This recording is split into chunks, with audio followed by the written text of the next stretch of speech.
आज हम डिस्कस करते हैं फिजिक्स के सुंदर प्रॉब्लम्स में एक प्रॉब्लम नंबर 5।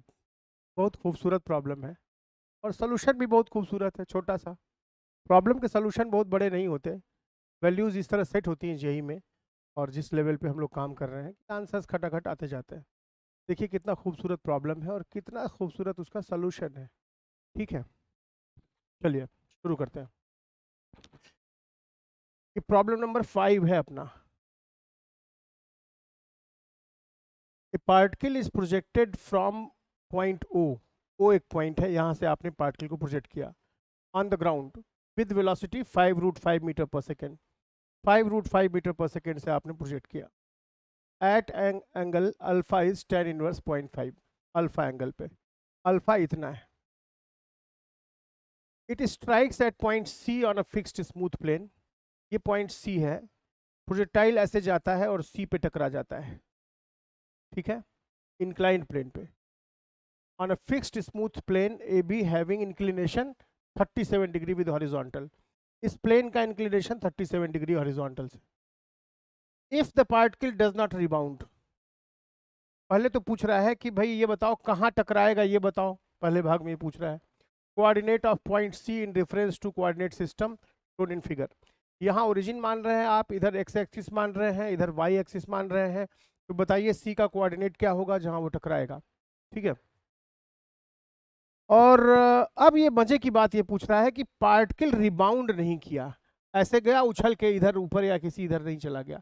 वो रिबाउंड नहीं करने का मतलब क्या हुआ? डज नॉट रिबाउंड का मतलब हुआ इसका जो वर्टिकल कंपोनेंट था वो खत्म हो गया वेलोसिटी का, लेकिन हॉरिजॉन्टल कंपोनेंट रह गया। तो ऑब्वियसली वो ऊपर जाएगा। ये हिस्सा मैंने अपनी ओर से जोड़ा है। Obviously it slides up the plane. तो ये ऐसे गिरेगा कुछ ऐसे। तो इसके दो कंपोनेंट होंगे, इस प्लेन के परपेंडिकुलर नॉर्मल और अलोंग द प्लेन। रिबाउंड नहीं किया मतलब नॉर्मल वाला कंपोनेंट खत्म हो गया, सिर्फ ये कंपोनेंट रह गया। ऐसे आएगा गिरेगा और कुछ दूर तक ऊपर जाएगा। तो पूछा है कि कहाँ जाके रुकेगा। C maximum height from the ground to which the particle rises, कितनी ऊंचाई तक वो जाएगा। तो रिबाउंड नहीं किया मतलब, रिबाउंड नहीं करने का मतलब ये नहीं हुआ कि वो चिपक गया। इट कम्स एट रेस्ट बोलता तब तो कहानी यही खत्म हो जाती, वो चिपक गया जाकर। रिबाउंड नहीं किया मतलब वर्टिकल कंपोनेंट गायब हो गया, वर्टिकल नहीं, नॉर्मल कंपोनेंट गायब हो गया और अलोंग द प्लेन कंपोनेंट रह गया। तो चलिए शुरू करते हैं। ये डिस्टेंस ओ से ए की डिस्टेंस 10/3 मीटर दे रखी है। तो सोल्यूशन तो दो तरीके से हो सकते हैं। पहला तरीका जो छोटा है वो मैं डिस्कस कर देता हूँ, दूसरा तरीका गाइड कर दूंगा कि ऐसे करिए, उसको भी करिएगा, उससे भी आंसर आएगा। ठीक है, तो फिजिक्स की खूबसूरती क्या होती है, देखिए कितने सुंदर प्रॉब्लम बन रहे हैं। प्रॉब्लम ये है मेरे दोस्त कि यहाँ पे, यहाँ से तुमने प्रोजेक्ट किया ओ से, यहाँ पे इंक्लाइंड प्लेन है, ये ऐसे गया ऐसे टकरा गया। आपने वेलोसिटी जो ली थी 5√5 मीटर पर सेकेंड थी, और एंगल जो था वो अल्फा था, वेलोसिटी ऑफ प्रोजेक्शन का एंगल। और ये इंक्लाइंड प्लेन जो है इसका एंगल 37 डिग्री है। ठीक है, तो इस वेलोसिटी को तोड़िएगा तो इधर कितना आएगा 5√5 कॉस अल्फा, और इधर कितना आएगा 5√5 साइन अल्फा। ठीक है, चलिए अल्फा tan अल्फा कितना है, tan अल्फा दिया था 0.5, tan अल्फा 0.5 दिया था मतलब 1/2 दिया था। tan अल्फा 1/2 है, पाइथागोरस से ही √5 आ गया। cos अल्फा की वैल्यू देखो, cos अल्फा कितना होगा बेस बाई हाइपोटेन्यूज 2/√5। इसकी जगह मैं 2/√5 लिखता हूँ, इंटू 2/√5। ये हो गया 4 metre per second, sorry 10 metre per second. Maths में थोड़ा कमज़ोर हूँ, क्लास 6 में मैथ्स में फेल हो गया था। क्लास 6 में मैं मैथ्स में फेल हो गया था, 20 में 6 नंबर पाया था, और मास्टर जी की कृपा से पास हुआ, और पिटाई भी बहुत तबीयत से खाया। गणित ज़रा मेरी कमज़ोर है, ये मल्टीप्लाई वगैरह मैं नहीं कर पाता हूँ। √5 जो है इससे कट गया और ये 10 बच गया। चलिए 5√5 साइन अल्फा, साइन अल्फा की वैल्यू कितनी है 1/√5। इसकी जगह लिखिएगा 1/√5। √5 √5 कैंसिल हो गया, ये आ गया 5। यानी कि इसका ये वर्टिकल कंपोनेंट 5 आ गया और हॉरिजॉन्टल कंपोनेंट 10 आ गया। ठीक है, चलिए अब समझिए, यहां से आपने पार्टिकल को फेंका है, ये इंक्लाइंड प्लेन है, आपने ये कंपोनेंट 10 मीटर पर सेकेंड लिया एक्स कंपोनेंट, और Y component 5 metre per second ले लिया। पार्टिकल ऐसे आता है और यहाँ कहीं टकरा जाता है। पूछा है कहाँ टकराएगा। ये दूरी दे रखी है 10/3 मीटर दे रखी है। मान लेता हूँ यहाँ टकराएगा। यहाँ ट्रायंगल बनाता हूँ, ये एंगल मुझे पता है 37 डिग्री। साइन 37 होता है मेरे भाई 0.6, कॉस 37 डिग्री होता है 0.8, डिवाइड करो तो tan 37 आ गया 3/4। अगर मैं ये a मान लेता हूँ, ये डिस्टेंस a मान लेता हूँ और ये डिस्टेंस b मान लेता हूँ, तो tan 37 तो मुझे पता है ना a/b होगा। तो tan 37 इज इक्वल टू उस ट्रायंगल में क्या हो गया, a/b हो गया। tan 37 इज a/b और tan 37 की वैल्यू कितनी होती है, 3/4 होती है, इज इक्वल टू 3/4। अच्छा, अब देखिए इसका मतलब 4a is equal to 3b हो गया, 4a is equal to 3b हो गया। a क्या है भाई, a है y में चली गई दूरी। अब तुम जब वर्टिकल डिस्टेंस निकाल रहे हो तो वो तो वर्टिकल कंपोनेंट से निकलेगा। सिंपल, कौन सा formula, y is equal to u y t minus half g t square. तो a निकलेगा 4 times u y t, 5t minus half, g की वैल्यू 10 दे रखी है, minus half g t square, ये हो गया 4a is equal to 3 times b। b क्या है, ये दूरी। तो ये दूरी कैसे निकालोगे, तुम ध्यान दो, यहां से यहां तक की टोटल दूरी x, x is equal to u x into t होता है। x कितना चला, 10/3 plus b, 10/3 plus b is equal to u x कितना है 10 इंटू टी। तो यहाँ से b कितना आ जाएगा, b आ जाएगा, b आ जाएगा 10 कॉमन ले लो, 10 इंटू टी माइनस 1/3। देखो, तो b की जगह मैंने लिखा 10 इंटू 10 इंटू टी माइनस 1/3, ये मैंने लिखा। यहाँ ध्यान दो, ये g/2 तो 5 हो गया, यहाँ से 5 कॉमन ले लो, 4 था ही पहले से, यहाँ से 5t कॉमन ले लो, 5t कॉमन ले ली तो क्या बचा 1 माइनस टी। यहाँ से 3 इंटू 10, 3 को भीतर ले जाओ, 10 तो है ही जो यहाँ है, और 3 को भीतर ले जाओ तो 3t माइनस 1 बच गया। यहाँ से 5 चौके 20 और 10 से कट गया तो यहाँ 2 बचा, 2 को भीतर ले जाओ, ठीक है, 2t, 2t बचा ना, 2t minus 2t into t, 2t square is equal to 3t minus 1।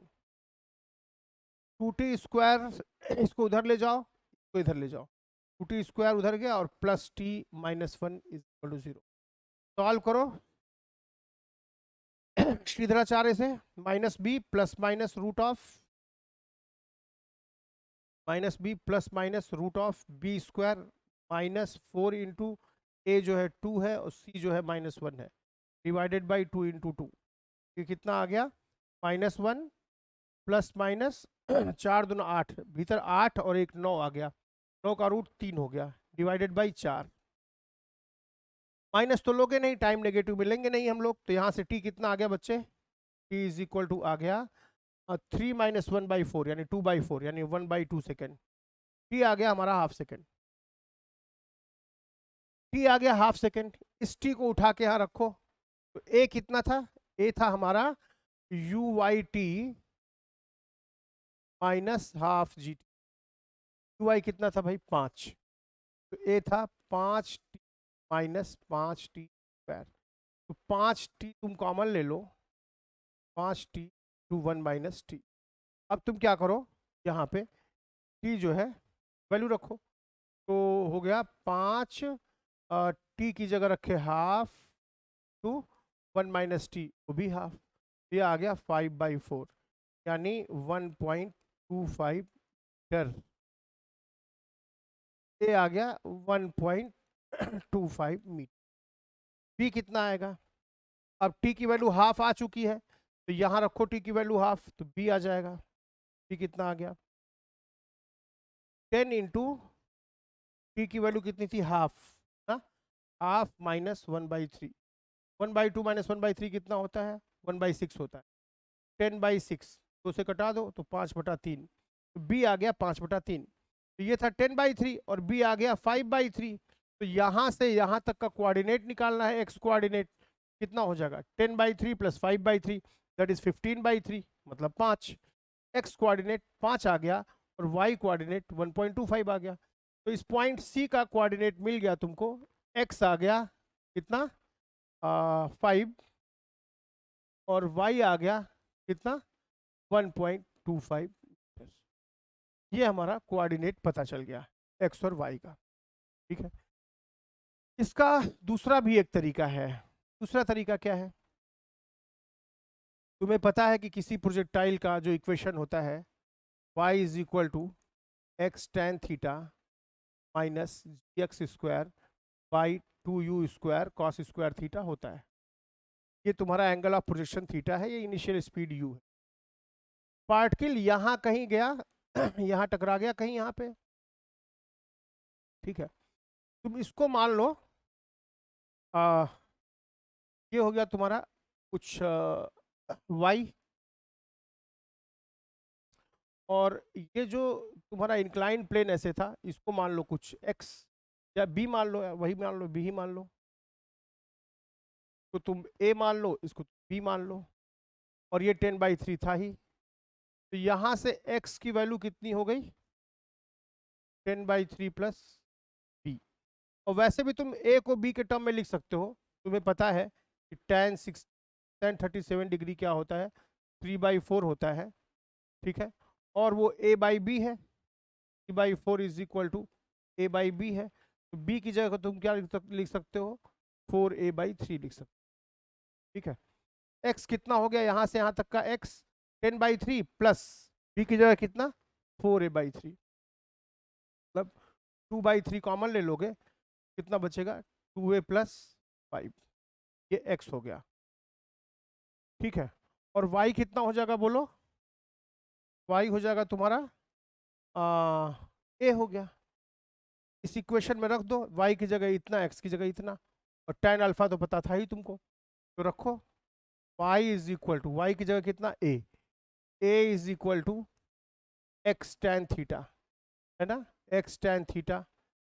तो ये थोड़ा लंबा पड़ेगा, y is equal to a रखो, x की जगह ये रखो, और tan थीटा पता था ही तुमको 0.5, फिर लेकिन x का स्क्वायर करना पड़ेगा, ये सब cos स्क्वायर थीटा। तो ये थोड़ा सा लंबा होगा, लेकिन करके देखना आंसर वही आ जाए, ठीक है।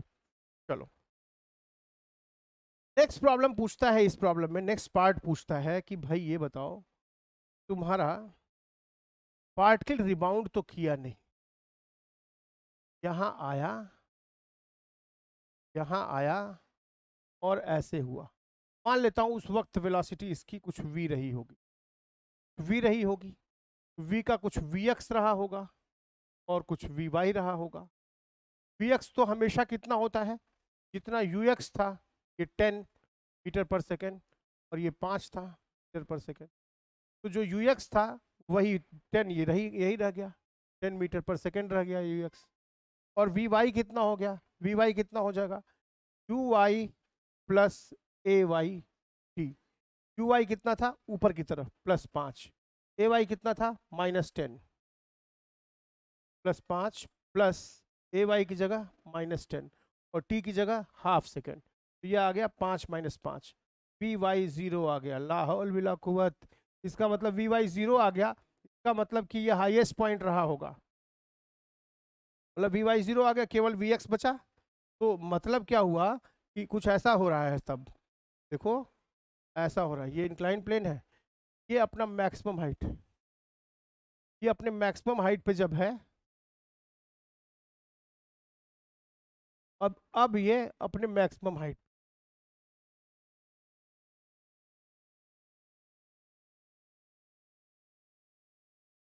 यहाँ से फेंका गया है, ऐसे होता ये अपने मैक्सिमम हाइट पे, उस वक्त इसकी वेलोसिटी हॉरिजॉन्टल है ना, वेलोसिटी हॉरिजॉन्टल है, कितनी है 10 मीटर पर सेकंड, यानी उसका वी वाई 0 आ गया, मतलब कि उसका एक्स कंपोनेंट ही केवल है हॉरिजॉन्टल में, वी वाई 0 आ गया वर्टिकल कंपोनेंट, यानी वो अपने मैक्सिमम हाइट पे है। तो पूछा है कि अब कितना और ऊपर जाएगा, रिबाउंड तो किया नहीं, ये एंगल 37 डिग्री था, तो क्योंकि इंक्लाइन प्लेन का एंगल 37 डिग्री था, तो तोड़ोगे तो 10 साइन 37 यानी 6 इधर आ जाएगा, 10 कॉस 37 यानी 8 इधर आ जाएगा, 8 मीटर पर सेकंड।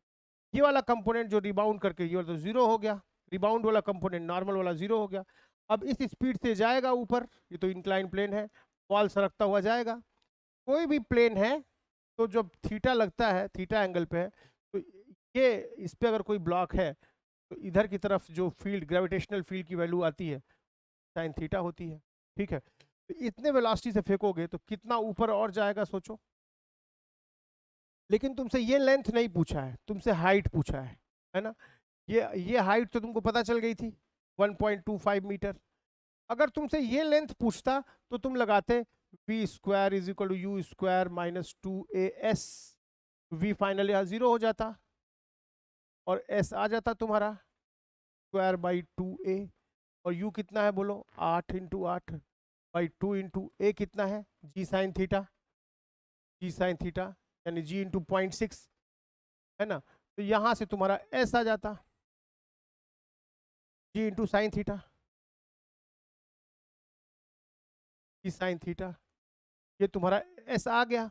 तुमको हाइट निकालनी है, ये अगर s है तो ये s साइन थीटा हो गया, और s की वैल्यू कितनी है, ये 32 बटा जी 3.2 बाई साइन थीटा, 3.2 32 बटा 20 3.2 by sine theta into sine theta, ये कैंसिल हो गया तो कितना आ गया 3.2 मीटर। तो कितनी ऊंचाई हुई बोलो, ग्राउंड से कितनी ऊंचाई पे गया, ये 1.25 तो गया ही गया,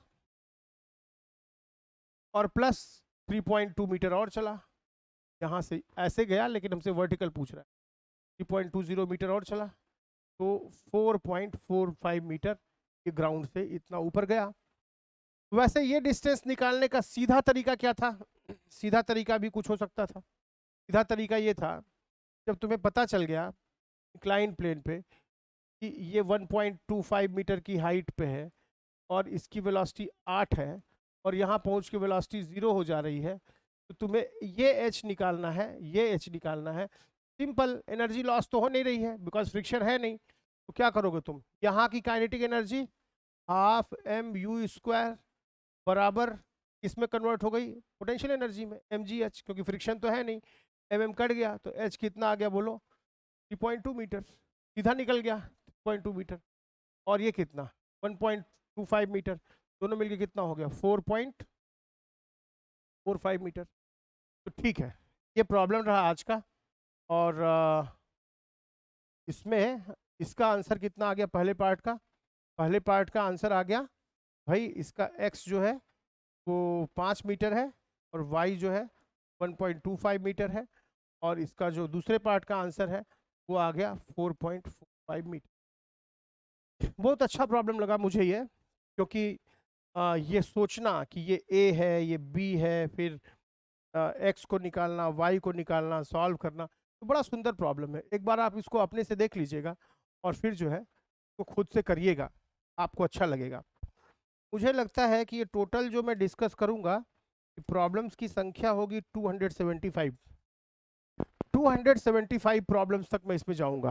275 प्रॉब्लम ब्यूटीफुल प्रॉब्लम्स की सीरीज जाएगी, यानी 275 ब्यूटीफुल प्रॉब्लम्स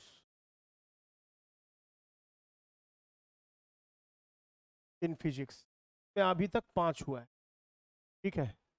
चलिए, अच्छा लगेगा मुझे आप अगर सॉल्व करते हैं, और आपके भी कोई डाउट हो तो आप कमेंट में ज़रूर लिखिएगा, तो कोशिश करूंगा कि कमेंट सेक्शन के जो प्रॉब्लम्स हो एक अलग सीरीज़ बना दूं आपके डाउट्स को क्लियर करने की। चलिए, थैंक यू सो मच, कल मिलते हैं।